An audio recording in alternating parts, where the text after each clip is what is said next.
Oh yeah, that looks great.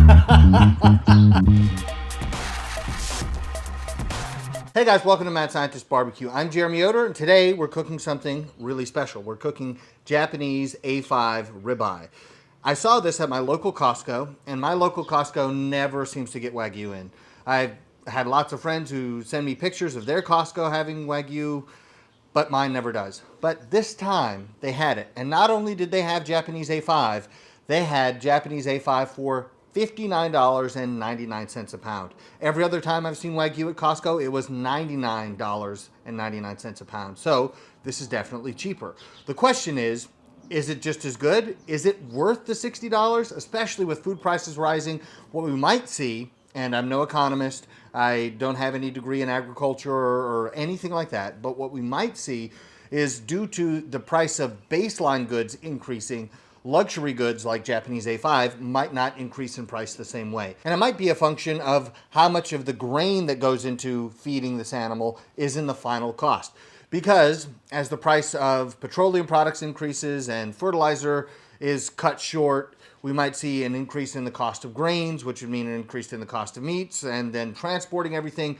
Prices are likely to go up, at least from everything that I'm reading. But it might be that something like A5 Wagyu is insulated from those price increases simply because it's already an expensive product to begin with. Now, this $59.99 per pound is cheaper than the Alaskan king crab legs that were right next to it, and the choice tenderloin was $28.99 a pound. So basically, for double the price per pound of a choice tenderloin, we get this immaculate looking piece of Japanese ribeye. It is A5, it is Wagyu, the marbling is insane, and all we have left to answer is, when we cook it up, is it worth it?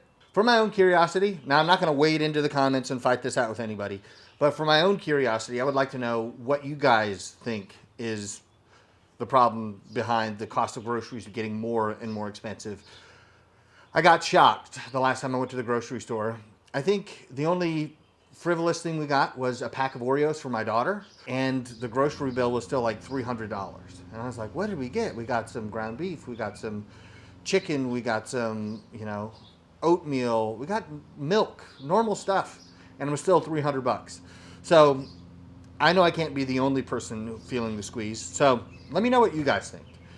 I would say don't fight, but there's no point in me saying that because people will fight. But let me know what you think, because I have a sense in the community where I live of what people attribute this to, but across the country and maybe across the world, I'd be curious to know what people think. So anyway, taking a look at this, we see crazy marbling. Every single bite of this should be juicy. We have beef, ribeye, whole, boneless, A5 Wagyu, and we have the Japan beef sticker here. So by all appearances, this looks incredible. But $60 per pound is a lot to spend on beef. So this better be mind-blowingly good, but we won't know until we cook it. So let's get it out of the package, and we'll get it seasoned up with some salt. We're going to keep it super simple because with beef of this quality, I don't want to cover up any of the beef flavor. So salt only, and then we're going to sear it on carbon steel. We have a big made-in griddle that we're going to use. We're going to get a great crust on both sides, pull it off. We do not want to overcook it, even though if there's any piece of beef that will forgive overcooking, it's this kind of Wagyu. You're just going to melt more and more fat. So we want to keep it medium rare. If it goes a little over in pursuit of the crust, I'm not worried about it because it's going to be crazy juicy no matter what. Oh, look at this. Oh, look at that cap. I was looking for one that had a good ribeye cap. But on this side, it's huge. On this side, it's huge. Yeah, this is going to be crazy. 5 pounds. So for the cost of 2 briskets, you get this humongous chunk of A5. And I'm thinking it might be worth it. Using a Japanese Damascus knife to cut open this Japanese Wagyu. Feels appropriate. Look at this. Look at that marbling. Absolutely insane. Both sides. Look at that. It's like you see that in pictures, but like rarely do you encounter something like that in real life. All right, so I'm gonna attempt to cut a steak. Not super thick, not super thin. Helps to have a really sharp knife, which we do.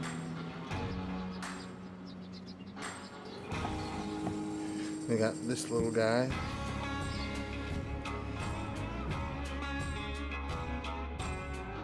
I'm gonna season this with some salt here, but I'm gonna cut off a little bit of this extra fat because we're going to melt that and use the tallow from this A5 to sear the steak. We're gonna get maximum searage. Just made up a new word, searage. People can make up tenderism, they can make up searage. There we go. Look at that. Because this is Wagyu, it's got more fat, we're gonna season it a little heavier than we normally would.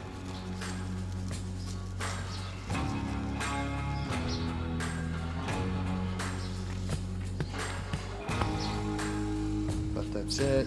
Look at that, so good.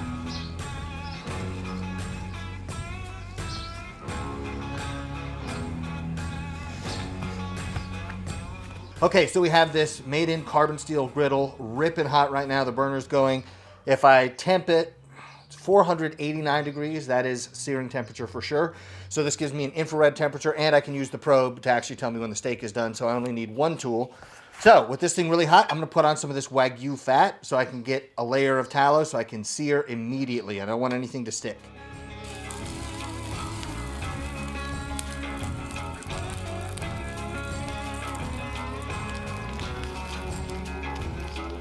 While we're rendering this fat down, let me tell you about today's sponsor, Made In. If you guys don't know Made In, they make incredible cookware. I've recently been using their Japanese knives, and 11 out of 10, I absolutely love them. For a long time, I was an advocate of using cheap knives, especially outdoors, but if you're doing anything on a wooden cutting board, you want to use a great quality knife, and I have fallen in love with their Japanese collection. Highest marks you can possibly get from me. So what we're using today is the carbon steel griddle. I use them all the time, both the rectangular one and this huge round one. If you have a large space and you're trying to use one griddle to cover that space, or you're doing multiple steaks, it works really well.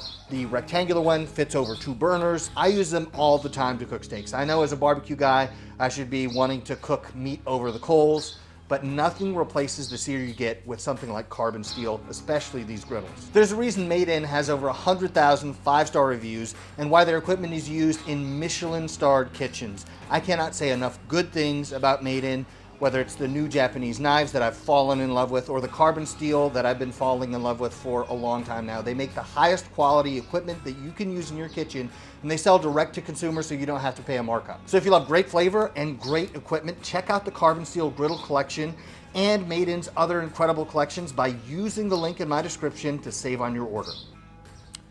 For $445, $450, $451.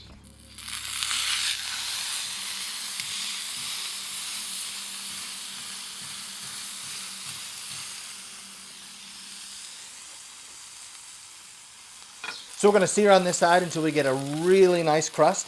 Because of all that intramuscular marbling, that fat's gonna render. And when you actually hold Wagyu in your hands, you can feel the fat rendering just from your body heat. So this is gonna render at a low temperature.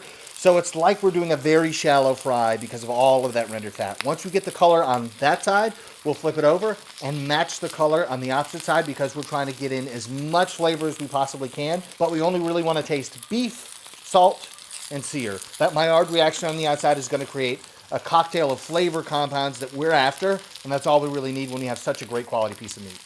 So my table's not completely level, and you can see all this fat that's already rendering out of this steak is building up right here. So we're rendering a ton of this fat. Do you dare take a peek? Oh, it's going to be good.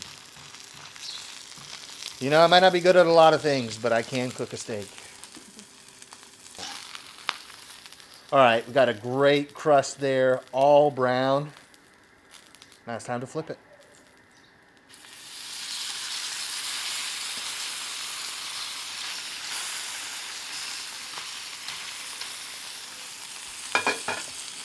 Okay, and if anybody's wondering what temp we have on the inside, we're nowhere close to overcooking this thing. So we'll sear it and then gently bring it up to temp.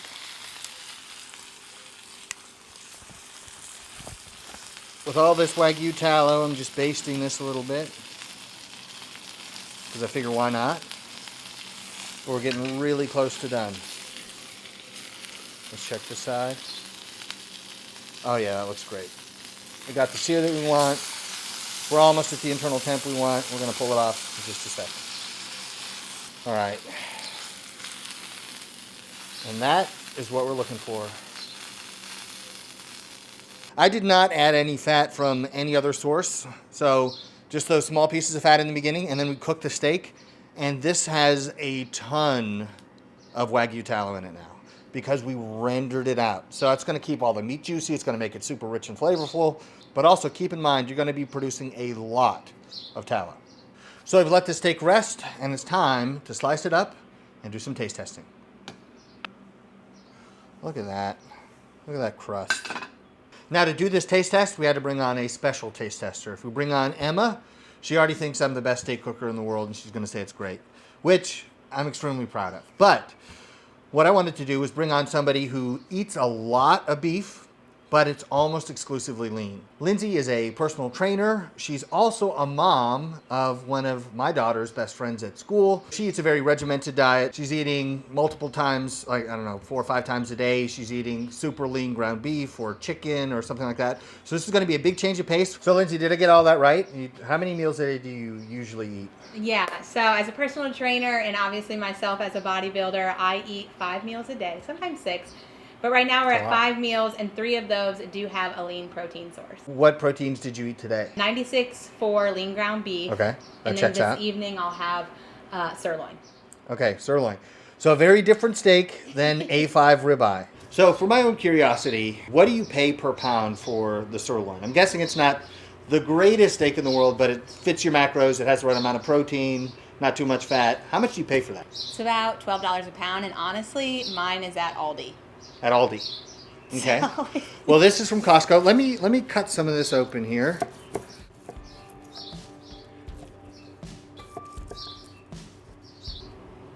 Mid-rare. So here, the level of doneness that we were after, we wanted a nice medium rare. But you can see, even at this low temperature, that fat is beginning to liquefy, which is going to mean it's super juicy. And that's why we also seasoned heavily with just salt, because we need enough sodium to cut through all that fat. Ribeye cap. I'm in a keto night tonight, so it's high fat. Whoa, oh, really? I should say that. Oh, you should say that. Like, this is an ideal meal. Okay, so Lindsay, I cut you 2 pieces. This is from the cap, and so it's probably more like a medium. This is from the center. It's more like a medium rare. But before we do the taste test, if people maybe have eaten too much Wagyu like me and need to lose a couple pounds, how can they contact you? Do you do online coaching? Yeah, so I have my own personal training business. It's Flex and Freckles Elite Wellness. I do obviously in-person training in downtown Louisville, but I also have online coaching. You can do your whole meal plan. Probably wouldn't include this ribeye here today. Oh. You might not be able to tell, but Lindsay's helped me to lose almost 20 pounds. If you want to follow Lindsay, check out all of her stuff below. This is from the center of the ribeye. It's not the most desirable part, but we're going to start here and hopefully only go up from here. So let's give it a taste test.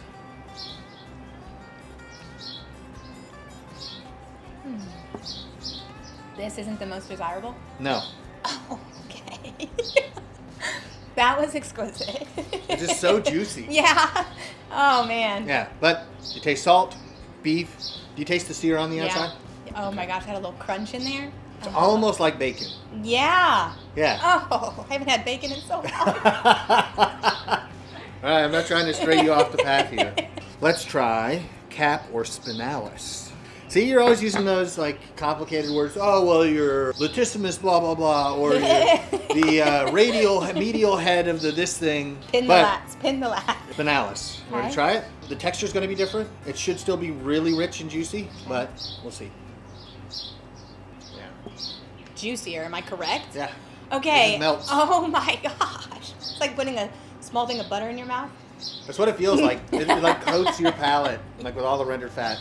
Wow. I'd be hard pressed to find a better bite on an animal. I think I need a plate, and I'm just going to take this tonight. Hey, we'll hook you up. Right, so normally I would never adulterate a steak of this quality with any kind of steak sauce. But this is not just any steak sauce. This is chimichurri. Shout out to my buddy Al. He makes it dry, so we have it on hand always. Let's put a little bit of this on here.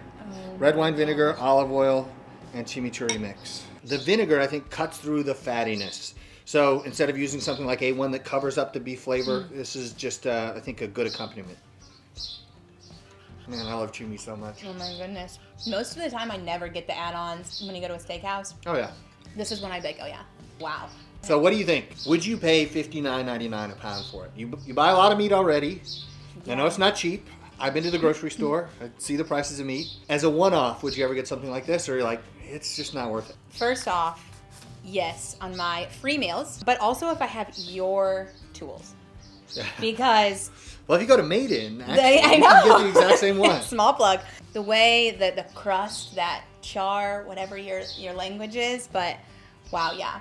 If I could do it right, I would do it every night. Well, the thing about this is we kept it super simple. It was the meat and salt, and then we cook it, and just that by itself, I think there's like a richness from all the fat. And if you really get a great crust on the outside, Yeah. you get that. It's like when you really render bacon fat well, and it just kind of gives way, and Yeah. and then you feel like, oh, now there's all this rendered fat, all this juice. Yeah. So This makes me want to get a baked potato, a side of roasted broccoli, and this cut right here. Well, thank Cool. you so much for having me. Yeah. I loved it, and I'm going to take this to go. well, we can pack it up for you for sure. If you guys enjoyed the video, hit the like button down below. Big shout out to Lindsay for coming to be a taste tester. You usually just have to rely on my palate, and so we wanted an outside perspective. So you can do me a huge favor if you go follow Lindsay on her social media, and if you guys are in need of personal training as I am, you can hit her up. I'm sure she can get you on the books. Thanks again, Lindsay. Really Thank you. appreciate it. So I think we have the answer to the question. Is this A5 Wagyu good? Yeah, it's really, really good. Is it expensive? Yeah, for sure. 60 bucks a pound is expensive. But when you compare it to what you'd have to pay elsewhere, or if you try to buy, say, a Creekstone brisket online, you spend like 200 bucks, this isn't looking so bad. Also, it's a short cook, and you don't have to get complicated to make it delicious because you start off with a great quality ingredient. So, is this something I might pick up in the future? Yeah, I might, if I just want to knock somebody's socks off with the greatest steak of all time. But as a regular matter, of course, probably not what you want to be taking home with your groceries every week. But knowing it's there and knowing it's available if you want to cook it, I think is a great thing to have in your back pocket. So if you guys found this video helpful, please hit the like button down below and don't forget to subscribe to the channel. You can also follow me on all other social media at Mad Scientist Barbecue. I'll see you guys next time. All right, I've got both girls. All right, Parker. Here you go. There's one more piece. And Emma, you ready to try this steak? I made it. Parker, put it in. What do you guys think? You like it? Is Miss Lindsay really strong? She's picking you guys both up right now.